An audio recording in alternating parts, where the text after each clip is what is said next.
So let's go into our rules section now, so that we can discuss how to create our rules.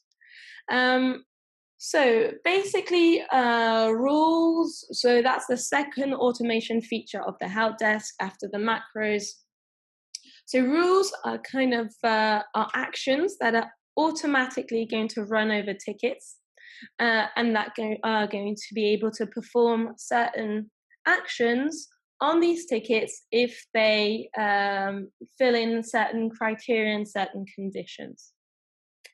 One first thing is that rules are not retroactive. So when you create your rule, the rule will apply to any tickets coming in after that. So a little bit of detail on that. For example, in this rule, my trigger is ticket created. So when I had set up that rule will be able to run on any ticket created after the rule was created. Any other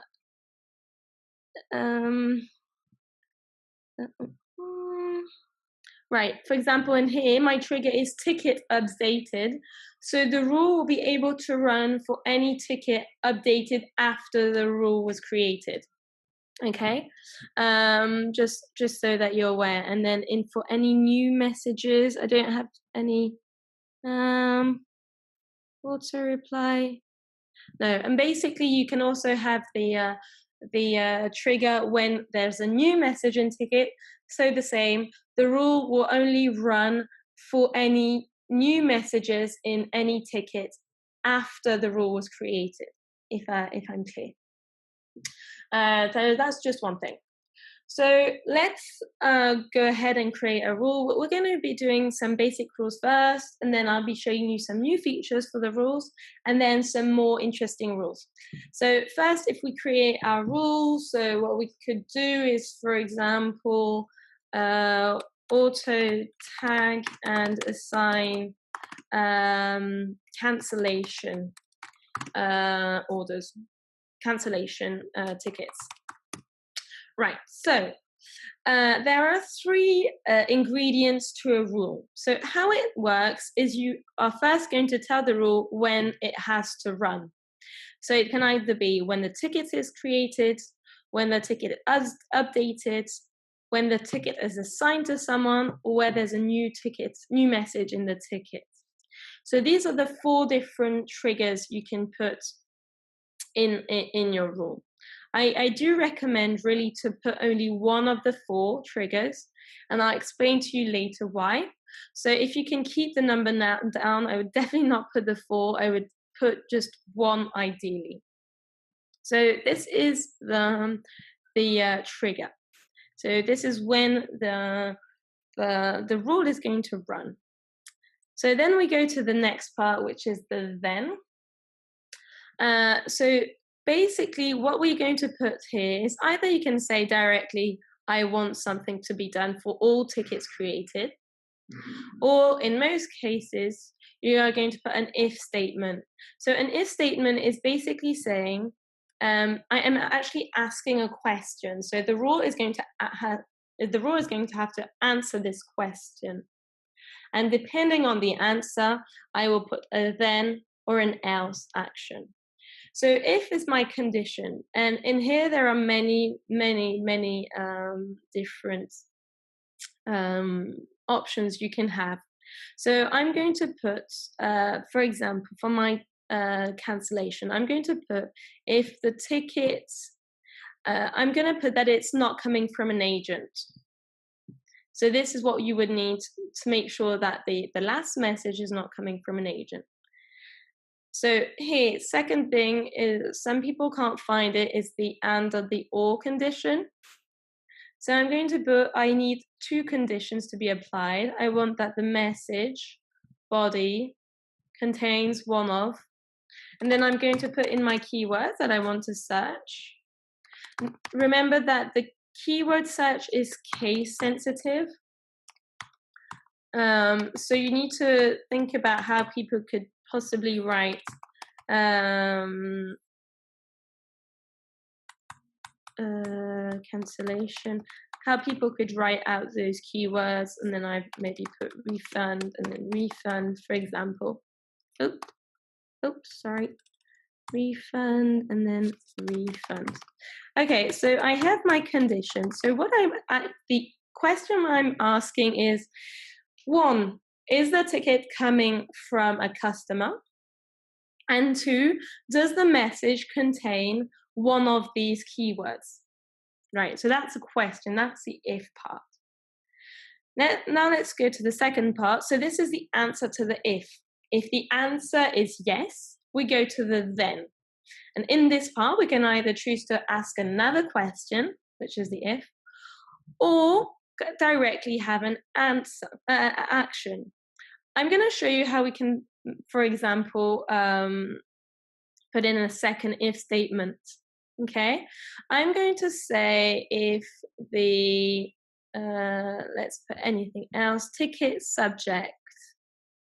I'm going to put ticket channel is, email.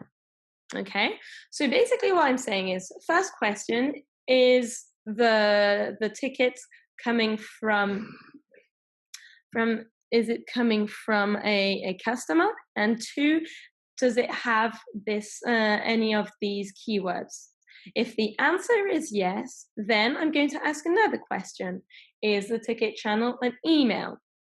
If the answer is yes, I am going to put again an action. And then in this case, I might choose to, for example, reply to the ticket and then say, hey, please, sorry, this,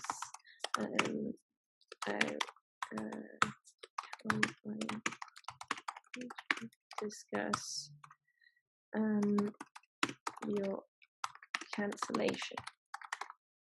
So that, for example, could be my answer. So that is when the answer to the question, to the if question, is yes. But I can also put something if the answer is no, and that is in the else section. So for example, I have put this first question and then this second question. So if I have answered both these questions and the second one is no, I can put an else here. I can put action, assign an agent, and I'm going to assign myself maybe.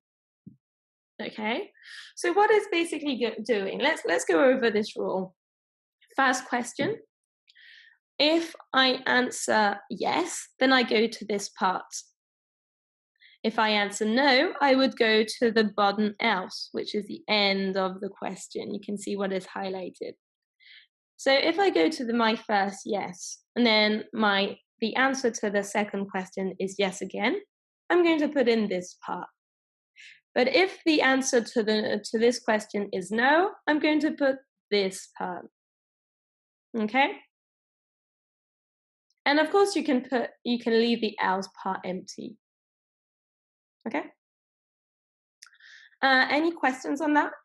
I was thinking of doing a very simple rule, and it actually turned out to be a bit more complicated because I added in this second question. But to make things clearer, I could just delete this and say the action is reply to the ticket, and then here I put in all my message, and then here I put my action.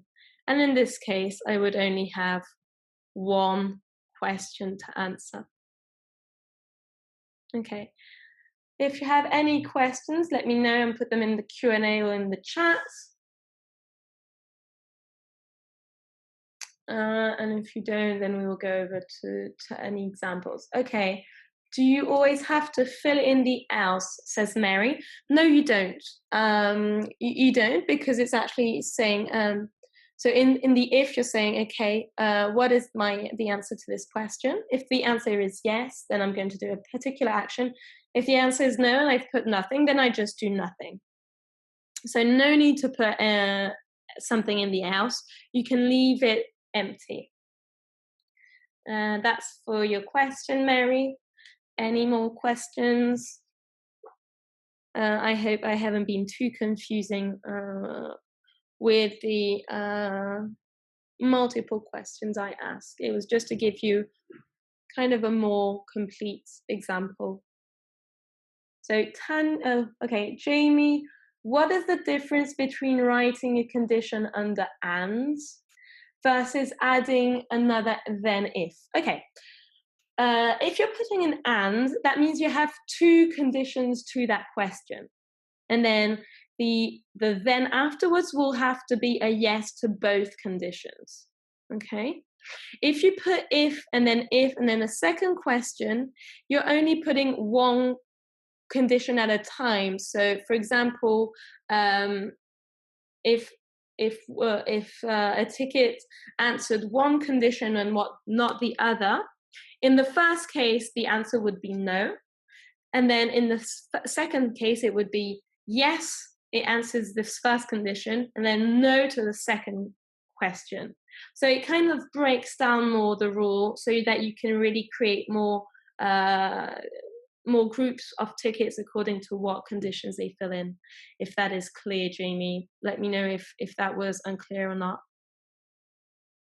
My then here is a yes to both conditions, rather than if I put an if and then a then and then an if. I would be answering to the conditions separately. Does that make sense, Jamie? Okay, let me know if that was clear, and then if not, okay, cool, thanks. Tanya, if you would put apply macro, would it automatically apply this macro to the ticket? Yes, exactly. So in the actions you can do, so you can send an email. So in this send an email, you can send it to someone completely different from anyone that's been in this ticket, and you can send this email even if the channel of this ticket is not email, it's chat, for example. You can reply to ticket, so that would mean it would be a reply in the same channel. So you're on Facebook Messenger, it would be a Facebook Messenger answer. Apply macro, so that's you're going to send a message which is actually a macro, so that means you can put in some personalized data, and it's also going to reply via the same channel. So add tags is you are going to add an extra tag to that ticket, even though there may be some existing tags already, and you can create tags in your rules. Now be careful, because set tags means that you are going to erase any tags that have been already set on that ticket, and you're going to replace it by the tag you're putting here. So this is very different from adding tags, and this one is going to delete all your tags and then just put that one in. Set subject is going to change the subject of the ticket. Set status is close or open. Assign an agent, and then delete a ticket. So if you are putting apply macro, then you are actually sending a macro answer. So that's for you, Tanya. And then Pam, is there a rule hierarchy? If more than one rule deals with an email, is only one rule applied? So I was going to go to that actually. So yes, there is a rule hierarchy, and that is the order in which they appear on your screen. So typically this rule would appear first, and I'm going to talk a bit more about that just later on, because it's actually really important for you to think about how you are ordering your rules. Okay, I am going to delete this. I'm going to save it in case you want to go back to this rule. Okay, a few. Okay, Bruce, if a rule sends a message macro, would this count to messages sent stats as long as the ticket was pre-allocated to an agent? So what I'm mentioning is, would this count to messages sent? Yes, so yes, if you are replying to a ticket, even via an autoresponder, you are, as long as you are replying from Gorgias, whatever, may it be through a rule or manually, it will count as a replied ticket. Okay, I'm sorry, I might just run over during this webinar, because I have quite few more things to show you, just so you know. I'm going to try and hurry up, but just so you know. Okay, so let's go to our basic rules. We have notifications. So this is the one we put in automatically in your help desk at first, that you can turn on or off, obviously. Basically, it's sending an email to your agent every time a ticket is assigned to them. Okay, so very, very basic. Auto close. So let's go to an auto close. Auto close. So I want to close some Facebook comments because a lot of them might not be relevant to customer support. So what I do is I say, okay, I want the integration to be Facebook and the channel not to be Facebook Messenger. So that would mean it's either Instagram comments or Instagram or Facebook comments, sorry. Okay, so remember, integration is kind of the different communication channels you can add to your help desk, and the channel is actually how the message is coming in. So in your Facebook integration, you have 3 channels: Facebook comments, Facebook Messenger, and Instagram comments. Okay, that's the little difference between integration and channel. So I'm saying, okay, if it's either Facebook comment or Instagram comment, and if the body doesn't contain one of these, so it's not asking a question or it's not talking about shipping or the ordering, I'm just gonna like that comment and close it and set a tag Facebook close, so that if I want to, I can create a view Facebook close with all those tags, with all those tagged tickets in them. Okay. Auto reply, again, pretty straightforward. When a ticket is created, if it contains one of these keywords and it's not coming from an agent, so it's coming from a customer. If I have, this is an interesting rule. So that's my first question. If the answer to that is yes, I'm going to ask myself, the ticket is actually going to ask itself whether or not we have a tracking number for that customer. If the answer is yes, I'm going to be able to apply a macro, and it's going to pull in all that tracking number data and any relevant information into that message and send it. So if I don't have that tracking number, I am going to ask myself if I have an order ID. And if the answer to that is yes, I'm going to set a status to close and reply to the ticket. If it's no to those answers, I'm not going to do anything. Okay, so that's a bit more of a bit more complex auto reply than kind of very straightforward. You can put any auto replies on. Okay, if the message is coming from email, I'm going to automatically send an auto reply. Very basic. Tanya has a question. If you apply a macro, you need to set autoresponder as well. No, you don't have to. So macros are templates, and then in which you can pull information. So you can either choose them to put them manually in your tickets when you're replying to them. So that's what you can see in your tickets when you reply at the bottom, and you can choose macros. Or if you can also choose to put macros in roles, so that you're automatically sending personalized messages. The macros are not only for rules, they're just templates, and that you can use elsewhere as well. Okay, other rules, I'm trying to be a bit quicker. So the new features of our on the help desk since last week is that you're able to put in some Shopify data. So I just wanted to show you this. A lot of people have been asking me how we do this tag VIP customers. Again, you put in when the ticket is created, and then here is where, so you put ticket requester, that's the person who's sending you a ticket. Then you ask for the integrations. If it's Shopify, you can also do some rules, based on recharge data.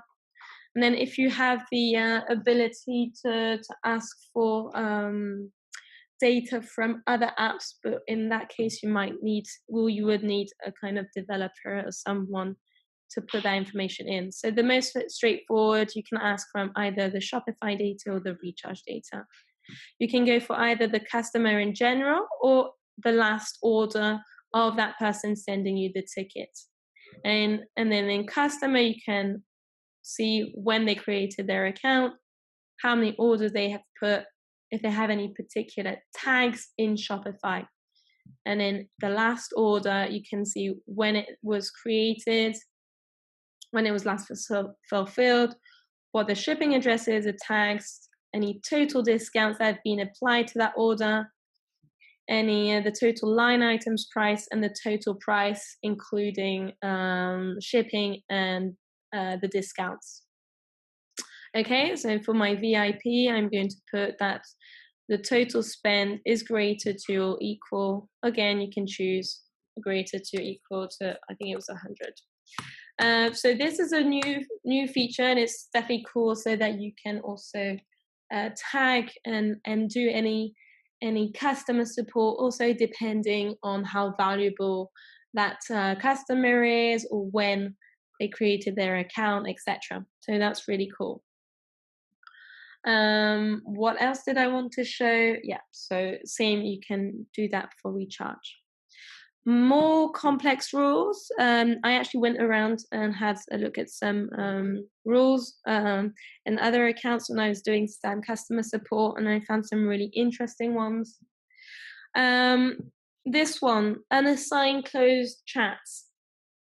Basically, what this would do is when you have closed a chat, then it's going to automatically unassign that chat, which means if that person starts chatting again in that chat, it will come as unassigned and it not come to that particular agent. So this is really useful if you really need like split second response on your chat. I actually took this from one of our food delivery clients that really needed to be super quick on chat. One thing is, if you're unassigned, that means that chat ticket is going to go into your unassigned category in your statistics. But I mean, if your main concern is being very quick, you can do that. So that's one thing. The other that I thought was pretty cool was this one. So basically, I'm saying if I haven't had a response from my customer in the last 76 hours, I'm just going to close that ticket, because otherwise my help desk is getting really untidy. And after 76 hours, I consider that person is not going to reply about that same subject in this ticket, so I can close that. So you're saying when the ticket is created, if the ticket is open and the last message was in the last 3 days, I'm going to add a tag no response and I'm going to close it. Other one that was pretty cool was the high priority. So this customer decided to put a high priority tag on any tickets that looked as if the customer was angry and so needed some extra attention. So it's very straightforward. I'm actually going to put, I'm going to take that one out. It's just a keyword search and looking for any bad or negative keywords coming from the customer, and just putting a high priority tag on that. And then a tag restock notification. This one was really cool as well. If basically someone is asking you when something is going to be back in stock, so you could add a few more keywords there. You're going to set the status to closed, and you're going to add a tag restock notification, so that you can create a view with all those tickets having that tag. And then once your item is back in stock, you can go back and send them a personal message to that person if you want to. I mean, some people have automatic email notification when the item is back in stock. You can have that on Shopify. But if you want something a bit more personal, this can be a way to do it. Todd, can you add more of these rule examples to my account? Even though it will be helpful to look at them and walk through them with associates. Yep. So we have quite a few blogs already on some of these cool rules, and I will be putting this webinar up probably on the YouTube channel as well, so that you can go back to these rules. Sorry, I'm running over time. I just have a few more very important things to say, and also what Pam was saying. So one last thing, as I was saying, the rules are applied and triggered in the order they appear on this page. So you must, pay a bit of attention to your rule order. I would start off at the top with the rules where you automatically close some tickets. This way they won't receive the autoresponders, so they won't count as replied tickets. Okay, so put any automated close. So this one doesn't apply because I've just created it. I put my closed Instagram comments, and I put my auto close for the no replies, any automatic notifications that I may have. Then I would put in any tagging rules. So any messages that need kind of some particular attention and you need to highlight.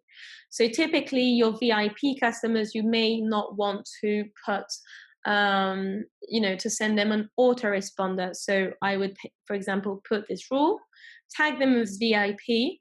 And in, for example, my autoresponders, I would put in the message, I would also add, I don't want ticket tags name is not, and then I would put VIP. So that means that I don't want the autoresponder